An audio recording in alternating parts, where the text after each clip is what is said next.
Hello, dreamers and thinkers, and welcome back to another episode of Undone.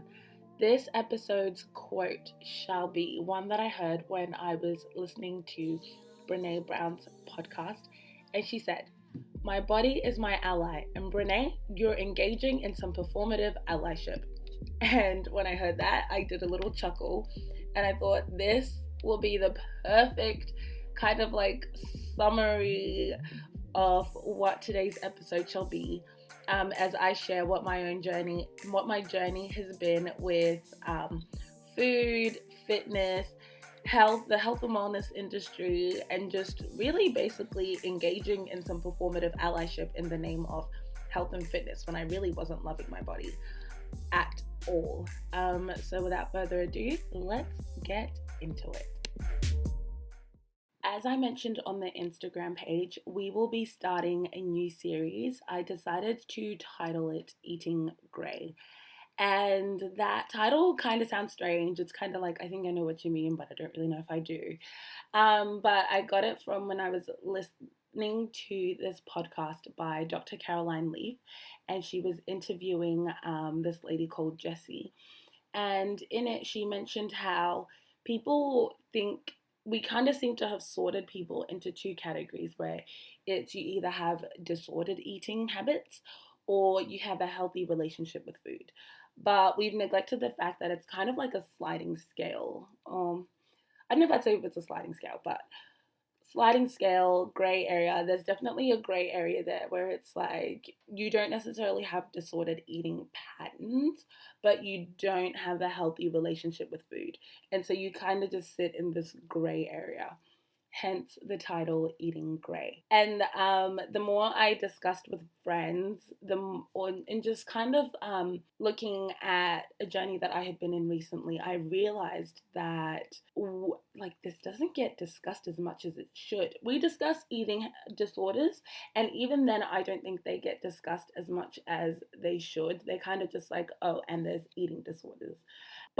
And we don't really discuss having a healthy relationship with food. We discuss the healthy habits or things that you're supposed to do, but we don't define, or we don't let people figure out what a healthy relationship with food is.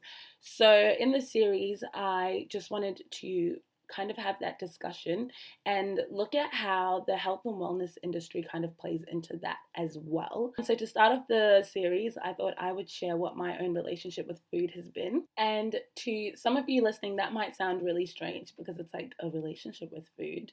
But I think we all have one, whether or not we are aware of the relationship we have with food. But it's more than just I eat to stay alive. Like there's definitely a relationship there. And yeah, I kind of wanted to just share what my own journey has been. So for me personally, I would say I don't think had a consciousness of my relationship with food until I was about 14 or 15. Toward the end of my high schooling is when I would say I became more aware of that. I had always been an active child, and I I'd say our diet at home was pretty good, pretty inclusive. We always ate.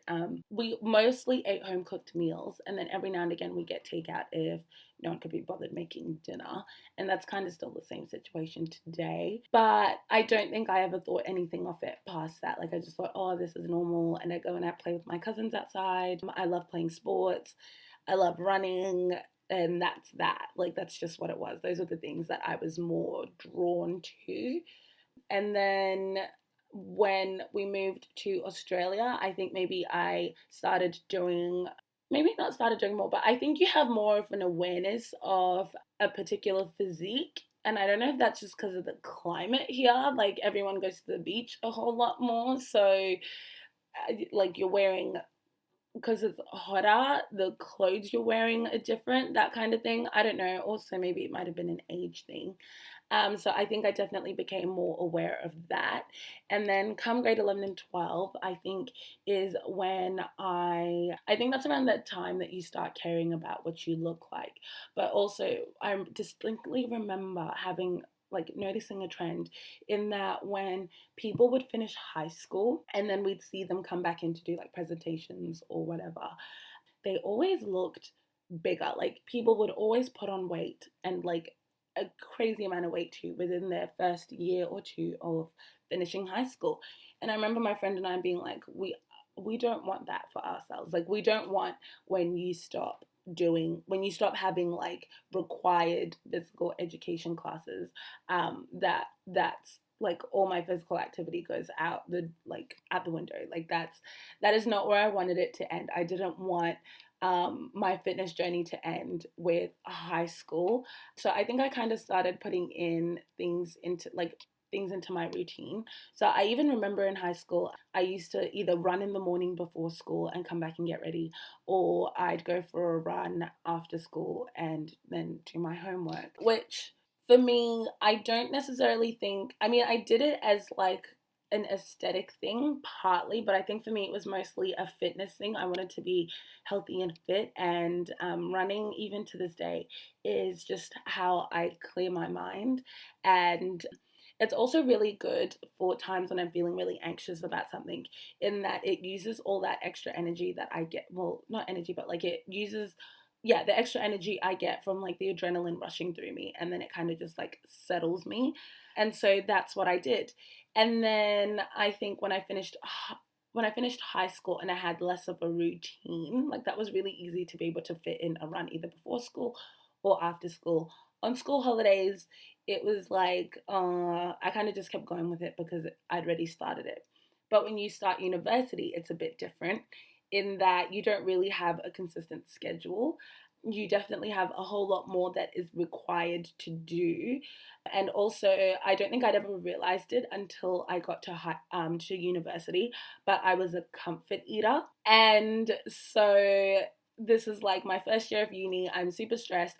I was like, okay, exercising as much as I did in high school kind of needs to go out the window because I need to study. This isn't as important. I will stay fit when I can. Like I will stay active as much as I can. But this just isn't a priority right now. And then I would also be like, I would just stress myself out with putting so much pressure on myself.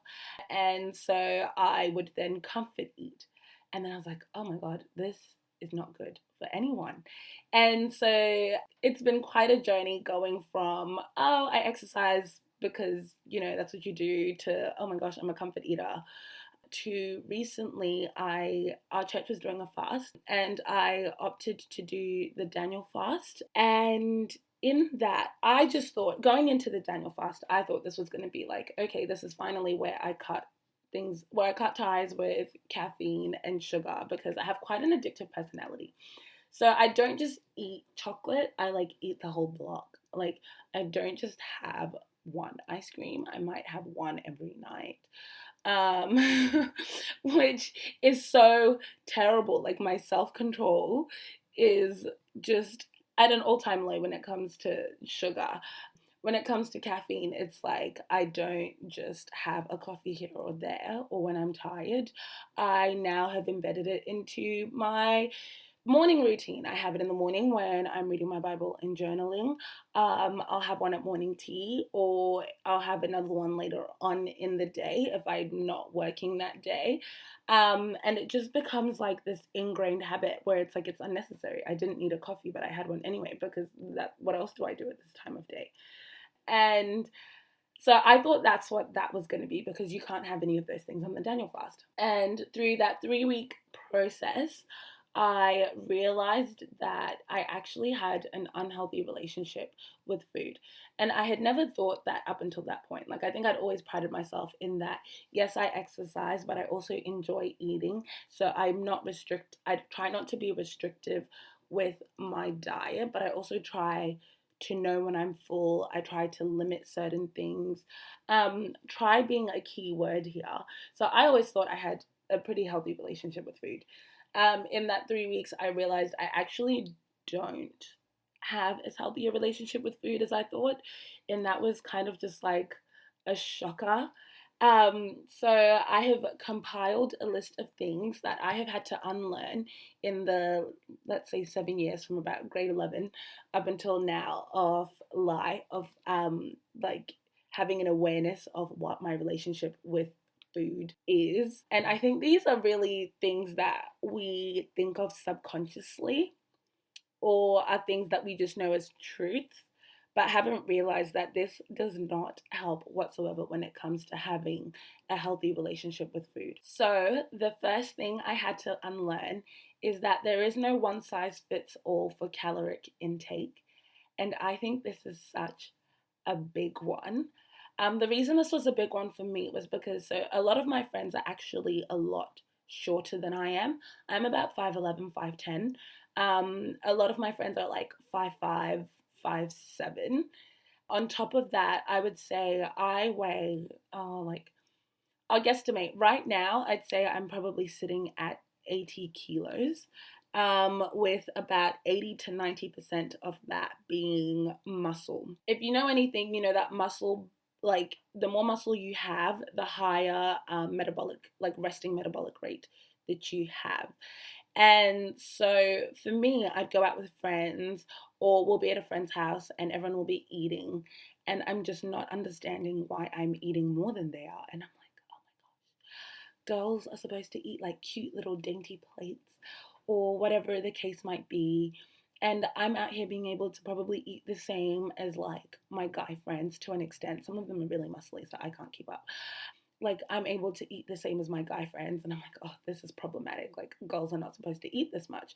But ladies, let me tell you, I mean, and guys too, between your age, your height, your muscle to fat ratio composition, to just the lifestyle that you live, you will have a completely different metabolic rate to someone else, meaning that you might need to eat more than what someone else might eat. Someone else might eat less than what you eat. It really all depends on a whole range of things. And so, one thing I stopped prescribing to was that women should eat X amount of calories. On that, I think it's really important to say that obviously you can overeat, but I think a really big thing, and something that I'm learning there's like this style of eating called weird style of eating, but this school of thought where it's like intuitive eating, which is where you eat when you're hungry and you stop when you're not. And so for me, I think a really big thing that I had to overcome was that I can't starve myself because I think I've had enough. If I make a meal and I make enough and I make enough of a nutritious meal, then that should fill me up and that should be fine and that will hold me down until the next meal. And I actually found that I ate less when I was eating nutritious and like bigger meals. And so I was snacking less because I was actually full up until my next meal, which probably meant that, like, I don't count calories, but I'm sure if I did, I would have been staying within my caloric intake because I was having fewer meals, but I was having like good meals. And so I think that's a really big one. And I think I saw this on someone's Instagram, I can't remember who, but she was talking about how as ladies we should stop thinking that we can't eat as much as our boyfriends or the males in our lives or whatever. Like, you eat however much will fill you up.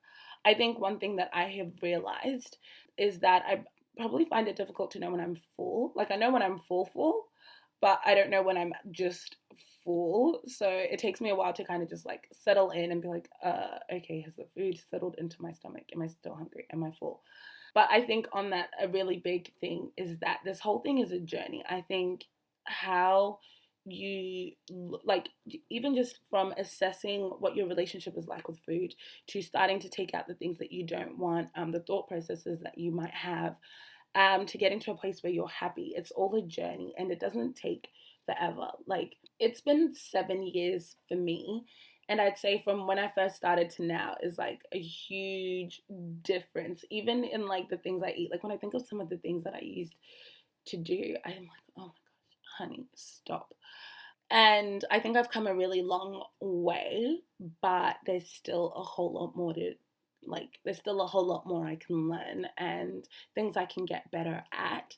So I guess that kind of ties in as like number two, like it's a journey. Like, and I needed to be okay with realizing that committing to being like healthy, which really was dieting for 6 weeks or whatever the case might be, wasn't going to change the lifelong patterns I had had or deeply rooted thought processes and points of view. Number three, I guess I would say, which kind of ties in with number one, is that you won't have the same appetite month long. This one is mainly for the ladies, in that different parts of your cycle require different amounts of not different amounts, but I'm not a professional, so I would highly recommend you do your own research. But different parts of your menstrual cycle, in some parts you can eat more because you're genuinely a lot hungrier. In other parts you will have less of an appetite. Bloating also plays into that. The different cravings that you might have as well will affect things and being able to manage that. So, one thing I would say for ladies is that look into how your cycle affects your ability to train and eat, because I think that's a big one as well. As for me, is that I would in the week that I have my most cravings and I just want chocolate and I just want sweet things and I just want like deep fried things, is also the week where I feel not as motivated to work out. When I do work out, I feel like I haven't given as much as I would have wanted to, because I'm just like, my muscles just feel like mush. And that really is a thing. And so being able to know that information and have that on hand and just give yourself grace.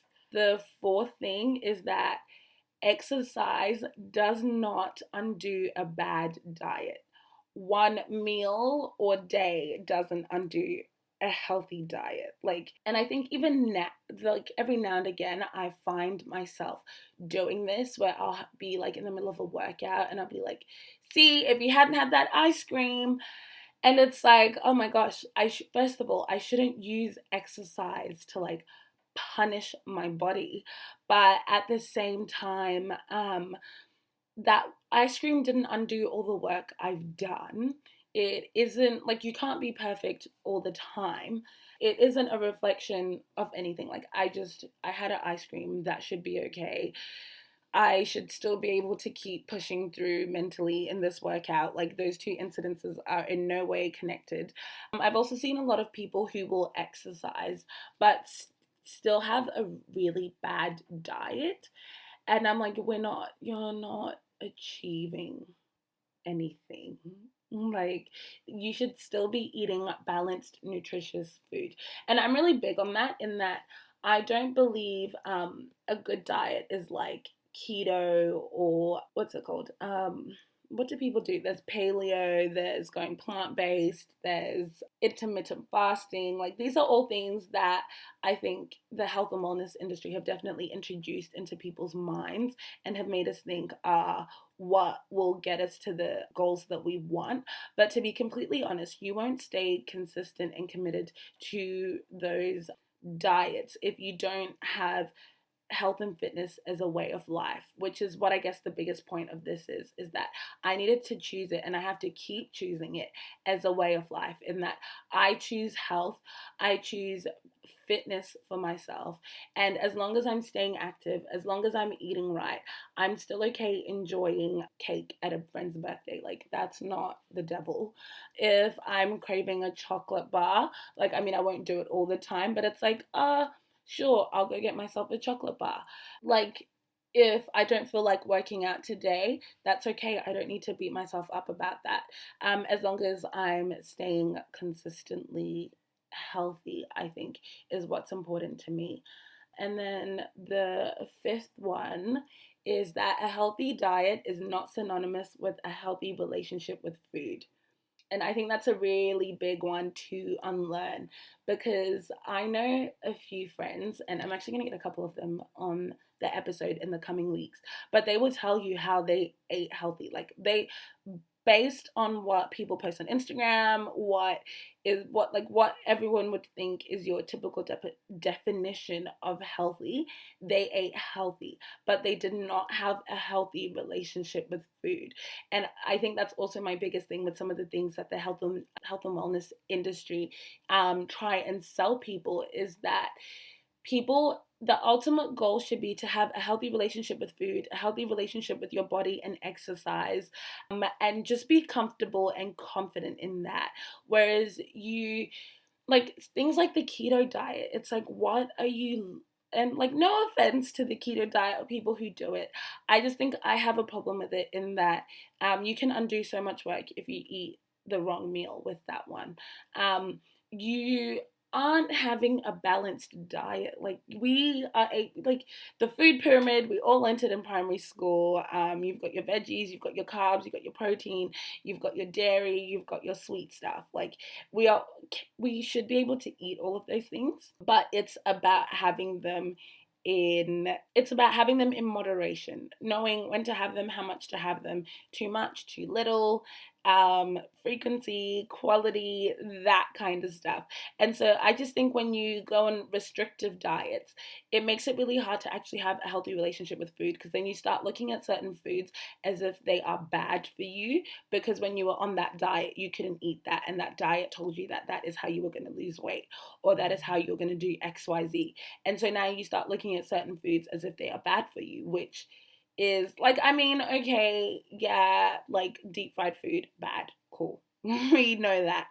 But I mean, like, people looking badly at things like carbs, I'm like, carbs are good for you.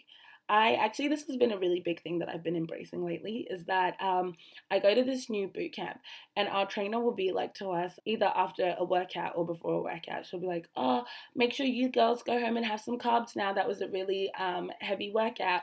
Or like, tomorrow's workout's going to be intense. Make sure you have some carbs tonight. And I'm like, I love the way that you just normalize carbs, because carbs are good for you. So are a whole bunch of other things, but it's like, when you go on restrictive diets, it's really easy to look at certain things or go on things that have been deemed as healthy diets. You start to look at certain foods incorrectly. Even something like a cake, like you won't want to have cake at a friend's birthday, and it's like, cake at a friend's birthday is fine. You buying a whole cake and going home and eating it, that's a different story. Like, but a slice of cake at a friend's birthday, that should be fine. The sixth one that I had to unlearn was that not listening to my body gets me nowhere. I need to do what works for me, not what works for other models, not what works for Instagram models, not what works for other people. I need to do what works for me. And I guess this one also kind of ties in with intuitive eating. And I think I'm getting better with intuitive eating. I just listen to my body. I listen to what it needs. So even if I've had a big breakfast and I still feel hungry, I am going to make myself a meal, because I know if I don't, I'll snack on things that probably aren't as nutritious. So I'll make myself a smaller meal that is still nutritious. Now, bear in mind, this doesn't always happen all the time. Sometimes I do slip up. I'm human. It is what it is. But I think listening to your body is a really big thing, and I think we all tend to ignore the cues our body gives us. If you haven't slept well, and this is something that I found in uni, is that if I didn't sleep well, I would crave a lot of sugary food, and I just want to eat sugary food.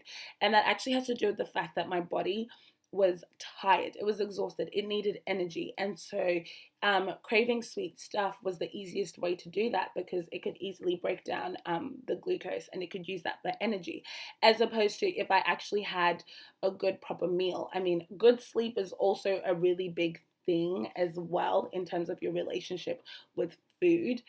I found that I would want to eat more sweet things, more unhealthy things when I hadn't slept well, because that's what my body just needed quick energy. It didn't care that that didn't last long. It didn't care about whether or not that was healthy or not. What it needed was a form of energy. Um, and so I think sometimes we have a tendency to ignore that. Yes, your body is tired. Maybe go take a rest. Like, that's what your body needs. And I think that was actually one of the biggest things that I learned when I was on the Daniel fast, because I wasn't drinking any coffee. So I really had to, and I was still training, I was still doing work, I was still doing all my normal stuff. But I had to make sure that I was getting enough sleep, because then I could, like, I knew that the cues that my body was giving me were real. Like, I'm actually hungry. It's not that I'm hungry for something sweet because I need energy, but I'm actually hungry in this moment. Yeah, and realizing as well that certain foods I couldn't have, like, okay, what a big thing is like I usually will take leftovers to work the next day. But if it's leftovers like rice and a curry or rice and whatever, that's not a good lunchtime meal for me because then I feel sleepy after. Like it's a very dense meal in my stomach, and then I get all warm and I'm just like I'm ready for a nap, but I still need to work. And so if I still want carbs, maybe like potatoes and something is, and the curry or whatever the case might be, is probably a better afternoon meal for me than the rice and whatever it would be. um and just a one that I have found from speaking to people is that a lot of people don't listen to their bodies when their bodies are telling them that they're hungry, which is strange for me because I like to snack and I feel like I'm probably constantly hungry, um, which probably isn't the case, but it's just how I feel. Um, so I can pick up on the subtle cues of like, oh, I'm starting to get hungry now, but I can hold on. Or okay, I should probably go eat soon. And then it's like, oh, now I'm feeling exhausted and yawning. I think I'm definitely very hungry. Sometimes you'll get like the whole like the actual hunger feeling in your stomach and like the growling. But I found that a lot of people don't listen to their bodies when they're telling them they're hungry, which isn't helpful in terms of like energy levels and being able to be productive and concentrate and all that kind of stuff. But also I feel like this one kind of ties in as well with people thinking that they'd be eating too much if they eat when their body tells them they're hungry. But it's like, listen to your body, it knows what it needs, and if it's telling you it's hungry, you should probably listen.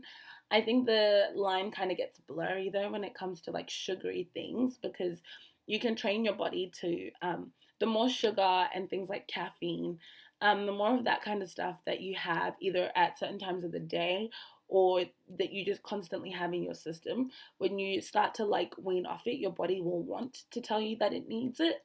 But your body doesn't need caffeine. It doesn't need ice cream or chocolate or whatever the case might be. It does need an energy source, but that doesn't necessarily have to be those places. The whole point of food is that it's supposed to fuel your body, which is like a mind blowing revelation I had. And I was like, I feel like an idiot because obviously food is supposed to fuel your body. But yeah, that's a big one, is you need to learn to listen to your body. And then my last one, which I think is probably the most important one and probably the biggest reason that I am doing all of this, is that shame doesn't achieve the results that you want. And I think we can shame ourselves for eating certain foods or not eating like this person and this person, or I was doing so well. I had told myself I was going to eat healthy. I had meal prepped, and then I went and got this for lunch, or then I went and got pizza for dinner. Or I said I was going to exercise and then I stayed in bed. Oh my God, am I even serious about the things that I want? Yada, yada, yada. And it's like, no, shaming yourself actually creates a negative cycle where it stops you from wanting to try to achieve the goals that you have set for yourself.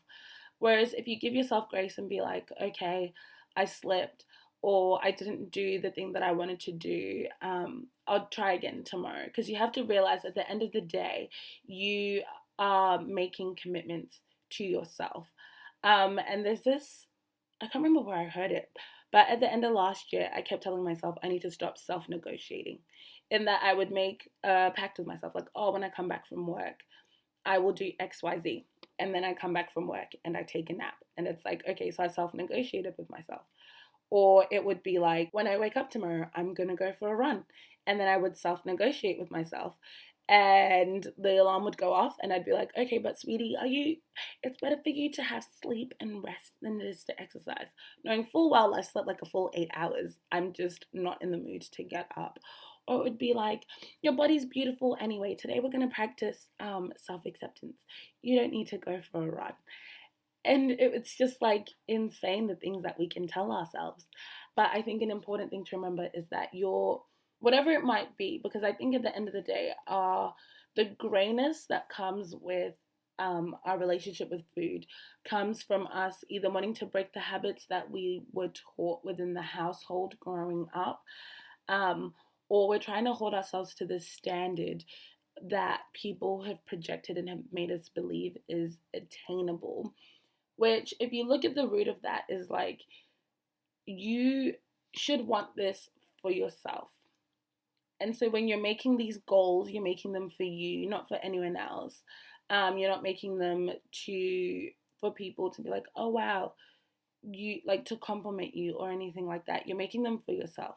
And when you're making the goals for yourself, you can go whatever pace works for you. Start slow and steady, but know that shaming yourself will get you nowhere. For me, when I started like 7 years ago, started like I don't think I was conscious of starting, but it first started with me cutting out soft drinks because we actually always had soft drink in the house. That's just something that was normal. And I stopped drinking soft drink. I stopped drinking cordial juice, unless it was like it had to be actual juice. Like it couldn't be juice that has like added sugar or anything like that. I stopped drinking all of that. It was water, it was tea, and it was coffee because at the time I was still drinking coffee. And I was just, so when I introduced that, it was, oh, you don't want to drink your calories, which is such a toxic mindset. Like, oh, you don't want to waste calories by drinking them. You'd rather have them in your food. But now it's just like, okay, for the sake of this health of your teeth, yeah, you probably shouldn't have as much soft drink. Also, for the sake of your body not being addicted to sugar, you probably don't need as many sugary drinks. For the sake of dehydration, maybe you drink water so your body can actually get that. And it started off with little things like that where I would look at my diet and what I thought was normal and take stuff out. And then it was the little steps like that as I developed my relationship with food. And so now I can have, like, I'll have a soft drink if we go out or as a mixer in a drink. But I realized that I just am not that, like, soft drink is not something I need in my life. And I think I've come to that same place with caffeine. Like, caffeine is not something I need in my life. With tea, I used to love a sweet tea, like putting a lot of sugar in the milk. And then it was like, that's really unnecessary. Like, first of all, you're getting rid of the taste of the tea bag, which is, I love tea, like actual tea flavors. And secondly, that's just a whole lot of unnecessary stuff. And so I would reduce the amount of, actually, no, I've always not had a lot of milk in my tea because I like a strong tea. But in terms of sugar, and I realized the more I scaled back on my sugar intake, the more my taste buds were actually able to pick up the like little in quotation marks sugar that was in the food or the drinks that I was consuming, which meant when I had too much, I could actually tell because it was like, oh, that's actually really sweet. Whereas before that, I'm like, oh, this is great, this is yummy. But yeah, I hope you guys were able to relate or identify some areas in your own life where you're like, ooh, I could implement that. In the next couple of weeks, I'm going to have a few of my friends come on and chat through their food, health, fitness journeys, relationship with food with me. And we'll probably speak a bit more on how the health and wellness industry how the health and wellness industry impacts our perceptions of ourselves, of our diets, of what's good, of what's bad. But thank you for listening, and I will see you next time.